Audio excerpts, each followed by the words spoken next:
I never thought I'd be this girl. The one sitting in the dark at 2 in the morning, the blue light of her phone painting shadows across her face, watching her ex's life unfold in tiny, perfect squares. But here I am. My name is Chloe. I'm 27. And I am staring at a photo of my daughter, my Lily, calling another woman, Mama. The worst part? The sick, twisted knot in my stomach tightens when I remember. I'm the one who walked away. I didn't just walk. I practically gift-wrapped my entire life, put a bow on it, and handed it over. I held it out on a silver platter and said, "Here, you can have this. I don't want it anymore." And now I'm dying a slow death inside, watching someone else live out what was supposed to be my happy ending. 2 years ago, I had it all. Everything they tell you a woman is supposed to want. The devoted husband, Leo. The charming little semi-detached house in Manchester with a mortgage that made my eyes water. And the perfect baby girl, my Lily. With her chubby little thighs and a gummy smile that could disarm a bomb. Leo worked himself to the bone managing that upscale restaurant downtown so I could be a stay-at-home mum. From the outside, we were the picture. The one you see on Facebook that gets 1,000 likes and comments full of heart emojis. Family goals, someone once wrote. I wanted to laugh, or maybe scream. Because inside those cheerful, magnolia-colored walls, I was suffocating. Every single day was a carbon copy of the last. Wake up to crying. Change a diaper. Wipe spit up off a shirt I'd been wearing for 3 days straight because who had the time, or the energy, for laundry? My world had shrunk. My entire vocabulary revolved around nap schedules, teething rings, and which brand of organic sweet potato puree wouldn't give Lily a rash. My body. It wasn't mine. Not anymore. It was just a vessel. A thing that had carried a baby and now existed solely to feed her, rock her, and clean up after her. I'd catch my reflection in the hallway mirror and see a stranger, a tired, hollowed-out version of the girl I used to be, with dark circles under her eyes and dried baby food in her hair. Meanwhile, my phone was a portal to another universe, a constant, buzzing reminder of the life I wasn't living. Group chats with Zara and Mia, living their best sun-drenched lives in Ibiza. Thinking of you, babe. They'd caption a photo of them on a yacht, champagne flutes in hand. And I'd be sitting on the floor, surrounded by plastic toys, with breast milk stains blooming on my gray sweatshirt, thinking, yeah, I'm missing me too. Leo tried. I have to give him that. He really did. He'd come home smelling of garlic and rosemary from the restaurant, his chef whites crumpled, and immediately take Lily from my arms so I could take a 20-minute shower, the only 20 minutes of silence in my entire day. He'd bring me coffee in the morning, strong and black, just the way I liked it. He'd tell me I was beautiful when I knew for a fact I hadn't washed my hair in a week. But every compliment felt like a participation trophy. A little gold star for surviving another day of mind-numbing monotony. Congratulations on not completely losing your mind. Here is your Good Wife Award. I started picking fights. Over nothing. Over everything. The way he stacked the dishwasher was suddenly a cardinal sin. The brand of baby wipes he bought was an insult to my intelligence. The fact that he got to walk out the door every morning, put on a clean uniform, and speak to actual, living, breathing adults, while I was stuck at home, watching the same cartoon caterpillars sing about the alphabet for the 500th time, it felt like a personal attack. Looking back, I see it clearly now. I was punishing him for having the one thing I craved more than anything. Freedom. The breaking point came on a Tuesday. I remember the color of the sky was a flat, miserable gray. The kind of gray that seeps into your bones. Zara FaceTimed me. Her face, tan and glowing, filled my screen. Behind her, the sky was a brilliant, impossible blue. I could see the glittering Mediterranean, hear the thumping bass of music, and the pop of a cork. Girls in tiny bikinis were laughing, dancing, and suddenly, my cozy living room, with its cheerful yellow walls and framed photos of Lily's first smile, felt like a prison cell. The bars were invisible, but they were there, forged from love and duty and expectation. I hung up the phone and just sat there, crying. A silent, ugly cry, surrounded by burp cloths and teething toys. Life was happening. It was happening somewhere else. Somewhere bright and loud and exciting. And I was missing it. That night, I told Leo I couldn't do it anymore. The words just tumbled out. A messy, selfish confession. I'm too young for this, Leo, I said. the phrase tasting like poison on my tongue. I got pregnant at 24, married at 24.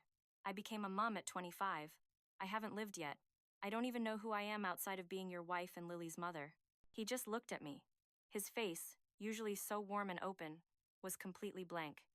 He looked like I'd slapped him. "So what are you saying?" he asked. His voice was so quiet, so dangerously quiet. It scared me more than if he'd screamed. "I need space," I said, pulling out the classic, cowardly line. The one everyone uses when they want out but don't have the guts to be the bad guy. "I need to figure myself out. Maybe we rushed into this." His eyes narrowed. "And Lily?" he asked, his voice cracking on her name. "You need space from our daughter, too?" There's no good answer to that question. There isn't one, so I just cried. I sobbed and said I loved her. Of course I loved her.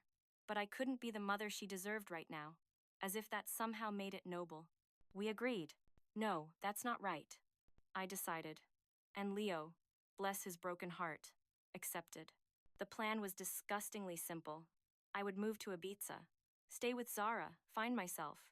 I'd come back for visits. We'd FaceTime. I'd send money when I got a job. We'd figure out custody later, when I was in a better place. All these vague, flimsy promises designed to do one thing: let me walk out the door with the least amount of guilt possible. The day I left, Lily was napping in her cot. I crept into her room. The air smelled of baby powder and sweet milk. I kissed her forehead, so soft and warm, and breathed in her scent one last time, and there it was. A tiny voice, deep in the back of my mind, whispering, "You are making the biggest mistake of your life." But then my phone buzzed. A text from Zara. "Bags packed, babe? Ibiza isn't ready for you. Dodge." And just like that, I silenced the voice. I told myself this was just a pause, a sabbatical from motherhood. I told myself I deserved to be happy. I told myself Lily would be fine. She was too young to remember. I told myself she would understand, someday. I was so sure, so arrogantly sure that I would be back in a few months, refreshed and renewed, ready to be the perfect mother. But a few months in Ibiza, they have a way of stretching. A few months turned into 6. 6 months turned into a year. A year turned into now. 2 years later, and I'm still the girl who chose parties over parenthood, watching through a cracked phone screen as the consequences of my choice play out in real time. That first week in Ibiza felt like stepping through a wormhole back to being 21. Zara's apartment was a chaotic whirlwind of music, cheap wine, and people coming and going at all hours. I raided her closet, squeezing into dresses I hadn't been able to wear in years. I spent an hour doing my makeup, painting on glitter eyeshadow and dark lipstick. When I looked in the mirror, I saw her, the old Chloe. No dark circles, no spit-up stains. Just a girl with a smile that, for the first time in a long time, didn't feel forced. The first night out was everything I had fantasized about during those long, lonely afternoons in Manchester. A VIP table at Pacha, free vodka that tasted like electricity. Men, actual men, looking at me. Not through me, not at me as Lily's mum, but at me, as a woman. It was intoxicating. We danced until my feet were numb, and my ears were ringing. And not once, not for a single second, did I think about diapers or feeding schedules or nap times. I felt alive again. I felt like me.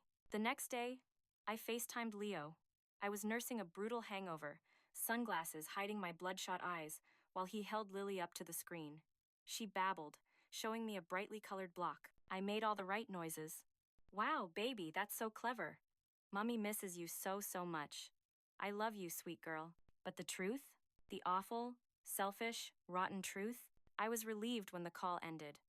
Relieved I could hand the phone to Zara and go back to my new reality. A reality with no responsibilities. No one needing me for anything. Just endless blue skies and the promise of another party. The weeks blurred into a sun-drenched, alcohol-fueled haze. Beaches, bars, boat parties. Mia knew a guy who knew a guy, and suddenly we were taking selfies with some reality TV star I vaguely recognized. I posted it immediately, of course. Curated my feed to look as glamorous, as ridiculously happy as possible. Each like was a little hit of validation. A tiny voice whispering, "See? You made the right choice." I'd scroll through them, secretly hoping Leo would see. Hoping he'd see how amazing my life was without him. But Ibiza, like any illusion, starts to fray at the edges if you look too closely. The VIP section started to feel less exclusive. The reality TV stars, less impressive. I started to notice things. How Zara would disappear with a different guy every other night and come back with a hollow look in her eyes. How Mia would get wasted and cry in the club bathroom over her credit card debt, only to emerge 5 minutes later with a fresh layer of lipstick and a smile that was too bright, too brittle. We were all pretending our lives were a perfect Instagram post. Then we'd go home to a messy apartment that smelled of stale smoke and regret. My calls with Lily became less frequent. I'd miss the scheduled time because I'd slept until 3 in the afternoon, or I'd be at a beach club where the music was too loud to hear her anyway. I started sending gifts instead. Overpriced toys and designer baby clothes bought with money I didn't really have. A pathetic attempt to buy my way out of my own guilt. Leo's texts got shorter, his tone colder. Lily asked for you today. Each message felt like a knife twisting in my gut, but it wasn't enough.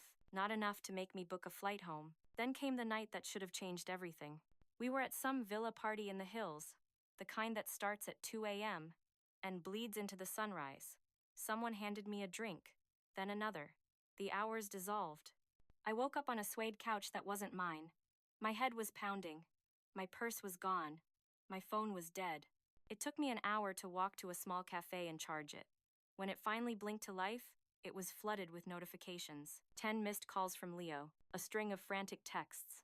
Lily has a fever. 103. She keeps asking for Mummy. Chloe, where are you? She finally fell asleep. Cried herself to sleep asking for you. I sat on the curb outside that cafe, the morning sun feeling harsh and accusatory on my face, and I sobbed. Mascara and last night's glitter ran down my cheeks. The glamour of my new life suddenly looked so cheap, so fake. As tacky as the knockoff designer bags sold on the beach. I should have gone home then. I should have packed my bags and crawled back to Manchester on my hands and knees. But I didn't. I texted him. So sorry, my phone died. Is she okay? I'll call tomorrow. Things are just crazy here. I'm figuring things out. What a lie. I wasn't figuring anything out. I was running. Running away from the hardest, most important job I would ever have, and I was calling it self-discovery. But the only thing I had discovered was that the party scene in Ibiza was just as empty as I'd feared my suburban life had been, only with better lighting and more expensive drinks. 6 months into my grand journey of finding myself, my savings were gone. Zara's patience with me sleeping on her couch was wearing thinner than her summer dresses. I got a job working in a tourist boutique on the promenade, selling overpriced linen shirts and espadrilles to sunburnt tourists. It was just enough to pay my share of the rent and keep the party going on the weekends. My calls home became even more sporadic. Leo stopped sending daily photos of Lily. He started sending weekly summaries, cold, bullet-pointed emails. Lily started a new toddler group this week.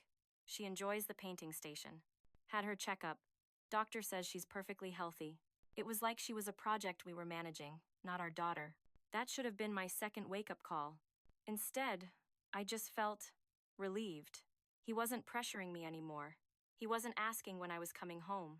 I told myself he finally understood, that he accepted I needed this time. I told myself Lily was young, resilient. She wouldn't even remember I was gone. I told myself so many lies, Chloe. So many lies to avoid facing the one simple truth. I was choosing a mediocre escape over my own child. Day after day after day. The universe has a sick sense of humor. I'll give it that.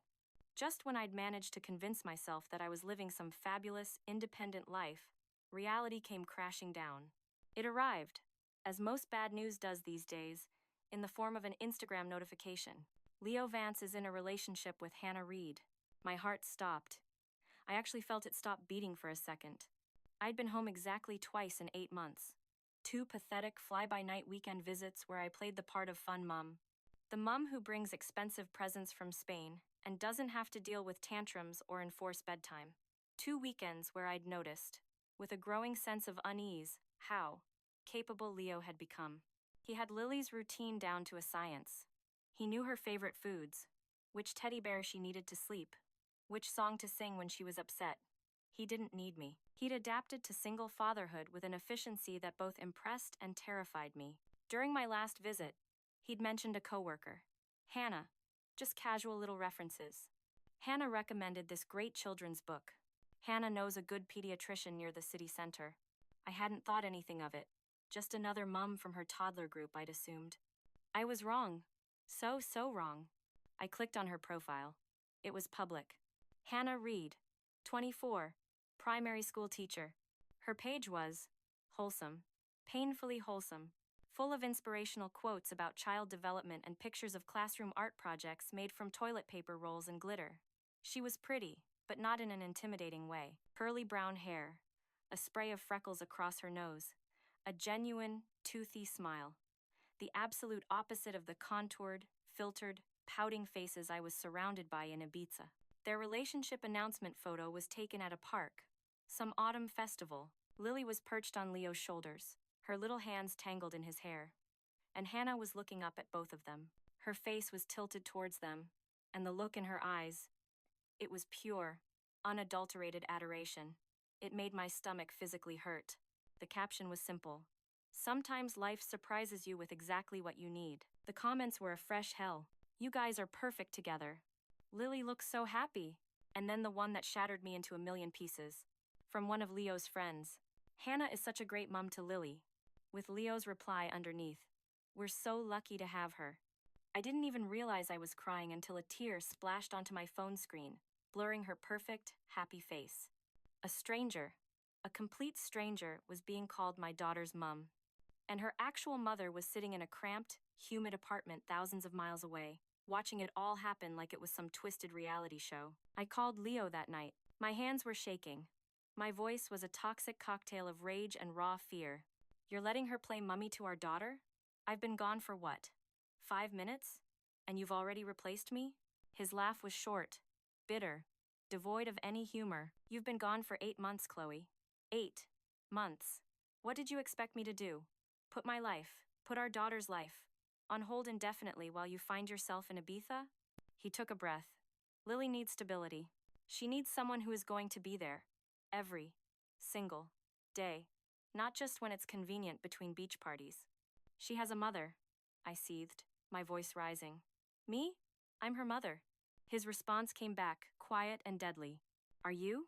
Because mothers are present, Chloe. They show up. They don't miss FaceTime calls because they're hungover. They don't miss their daughter's first steps because they're at a club. I wanted to scream, to remind him that I gave birth to her, that my body stretched and broke for her, that no one could ever replace me. But the words got stuck in my throat, choked by the undeniable truth of what he was saying. I hadn't been a mother, not in any real sense of the word. For months, I'm coming home, I said. The words impulsive, desperate. This weekend. We need to talk about this. He sighed. A deep, weary sound that I remembered from the worst of our fights. You can see Lily, of course. You're always welcome to see her. But you should know. Hannah will be there. She lives here now. The world tilted on its axis. What? We moved in together last month, he said, his voice flat, matter of fact. It's better for Lily. She needs consistency. I hung up. I didn't say goodbye. I just threw my phone across the room. It hit the wall with a sickening crack. That night, I went out and drank until I couldn't feel anything at all, ranting to Zara, to Mia, to anyone who would listen, about my cruel husband who had moved on so fast, about the evil new girlfriend who was stealing my life. Not one of them had the decency to point out the obvious. You can't steal something that's been abandoned. That weekend visit was a special kind of hell, custom designed for me. The house I'd left, my house, was different, subtly, but in ways that felt like 1,000 tiny paper cuts. Hannah's touches were everywhere. New cushions on the sofa, tasteful, navy blue ones. The garish yellow walls in the living room had been repainted a soft, calming sage green. There were new photos on the mantelpiece, family photos, where I had been seamlessly edited out and replaced. Lily, my Lily, tripped over a toy while I was there, and she ran, without a moment's hesitation, straight into Hannah's arms. Mama Hannah, I fell, she whimpered. Mama Hanna, she said it so naturally. Without any prompting, I just sat on what used to be my couch, in what used to be my life, feeling like a ghost, a visitor. Leo was different too. He was calmer, happier. The anxious energy he used to have around me, that constant walking on eggshells, was gone. He didn't desperately try to please me. He didn't need my approval for anything. He had simply moved on and built a new life. A better life. A life that functioned perfectly well, perhaps even better, without me. That should have been it. My third, final, blaring wake-up call. The moment I should have realized the true scale of what I had thrown away and fought like a cornered animal to get it back. Instead, I retreated, deeper into denial. I told myself it was just a phase, a rebound, that he was just trying to make me jealous.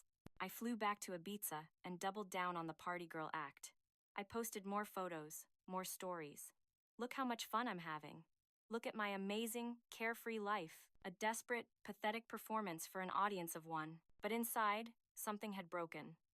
The clubs felt too loud, the people, too shallow, the conversations, utterly meaningless. I started noticing families on the beach, and I'd find myself watching them. A father teaching his little girl to swim, a mother building a sandcastle with her son. I'd catch myself wondering what Lily was doing at that exact moment, if she ever thought of me, if she even remembered my face. My friends noticed the change. "You're bringing down the vibe, Chloe," Zara told me one night when I said I was staying in. Again, I was sitting in the dark, scrolling, endlessly scrolling through Leo's profile, Hannah's profile, their friends' profiles, piecing together the life I was missing. I couldn't explain to her that the vibe had been down for months. I was just finally admitting it to myself. The final straw came 3 months later, an engagement announcement. A picture of Leo, down on one knee on a windswept beach. Hannah, crying, her hand covering her mouth, and Lily, my daughter, standing right there between them, beaming, holding a small, open ring box. The caption read, "She said yes. Lily and I can't wait to make Hannah officially part of our family." The comment section was an explosion of joy and congratulations. And there, nestled among them, was a comment from my own mother. "So happy for you three. Hannah, you have been such a blessing to Lily. We can't wait to officially welcome you to the family." It was like reading my own obituary, watching my own funeral.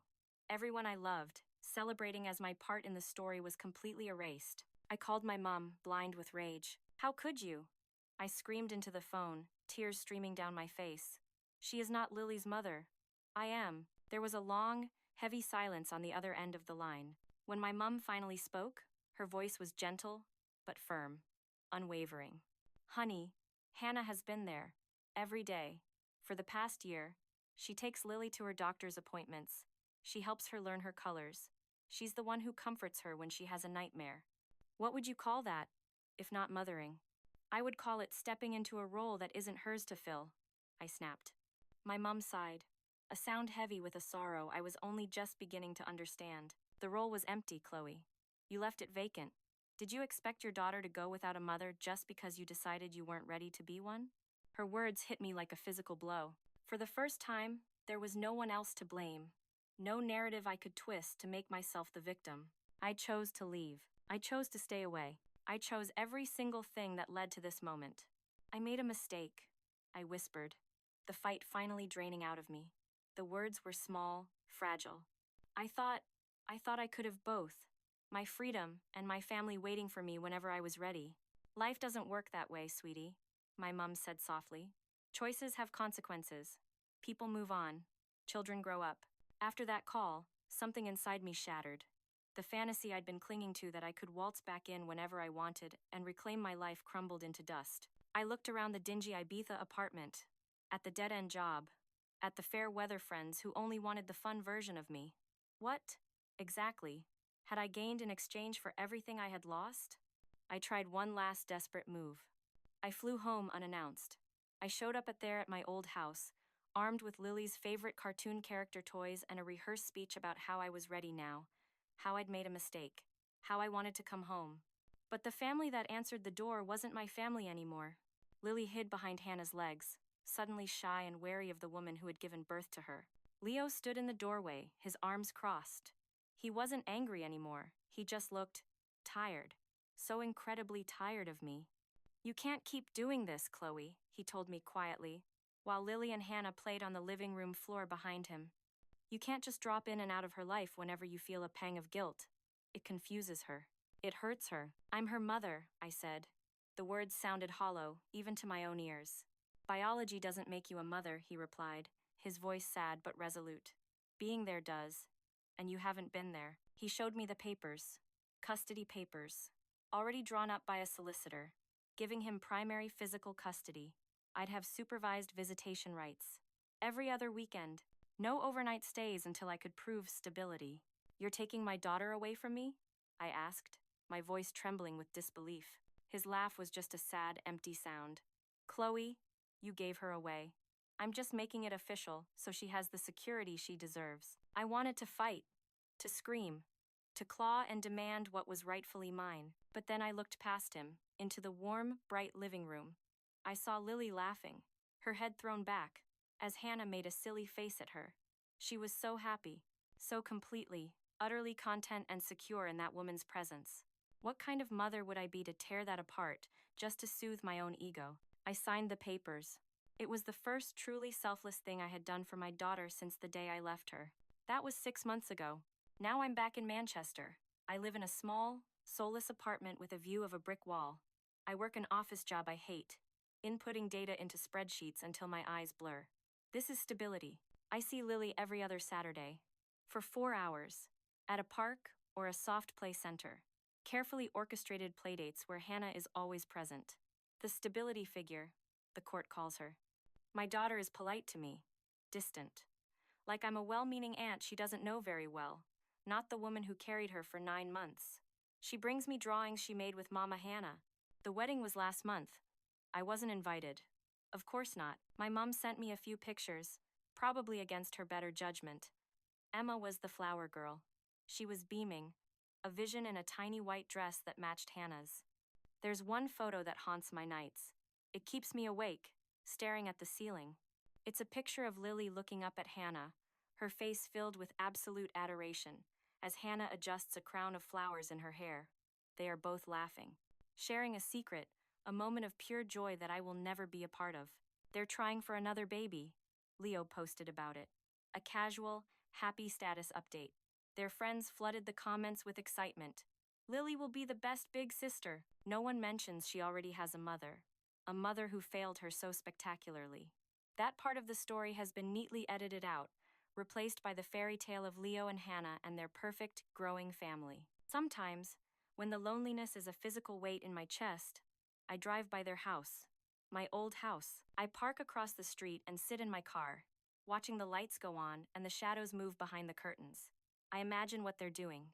Family dinners, movie nights on the sofa, bath time, all the mundane, precious, everyday moments I threw away because I thought they were boring. Because I thought I was destined for something more exciting than a Tuesday night in with my family. The irony is, I did find myself. Just not in the way I expected. I found out I'm the kind of person who can walk away from her own child. The kind of person who values fleeting pleasure over lasting love. The kind of person who only realizes what truly matters after it's gone forever. Zara still calls sometimes. "Come back to Ibiza. It's not the same without you," she'll say. But I know what she means. She means they need a third person to split the rent. Someone to hold their hair back when they're sick. Someone to make them feel better about their own questionable choices by comparison. So I stay here, in my empty apartment, working my meaningless job, counting down the days until my next supervised visit with a child who barely knows me. This is my real life now. The consequence of believing I could press pause on motherhood. Last night, I saw the announcement on Instagram. It was one of those letterboard photos. Lily was in the middle, holding up a pair of tiny baby shoes in each hand. The board read, "Our family is growing by 4 feet. Twins arriving, May 2026. I didn't even know. No one tells me anything anymore. I'm not part of the circle. I'm not family." I closed my laptop and I cried until my ribs ached and I couldn't breathe. Not just for the family I lost, but for the one I actively dismantled. For the life I could have had if I'd just pushed through those hard early days. If I'd just asked for help instead of running away. If I had understood that the mundane moments I was so desperate to escape are the very things that make a life. Today is Lily's 4th birthday. I'm allowed to go to her party. For 1 hour. My mom has to be there with me. I bought her a ridiculously expensive gift I can't afford. It's wrapped beautifully. I've been practicing my smile in the mirror, trying to arrange my face into something that doesn't look so broken. I tell myself it's not too late. That someday, when she's older, I can explain. That maybe she'll understand. Forgive me. That maybe I can still be some kind of mother to her. even if I've lost the right to be called mum. But deep down, in the quiet, honest part of my soul, I know the truth. Hannah is her mother now, in all the ways that count. I'm just the woman who visits sometimes, the woman with regret etched into every line on her face. The cautionary tale. I said I didn't want to be a mum at 25.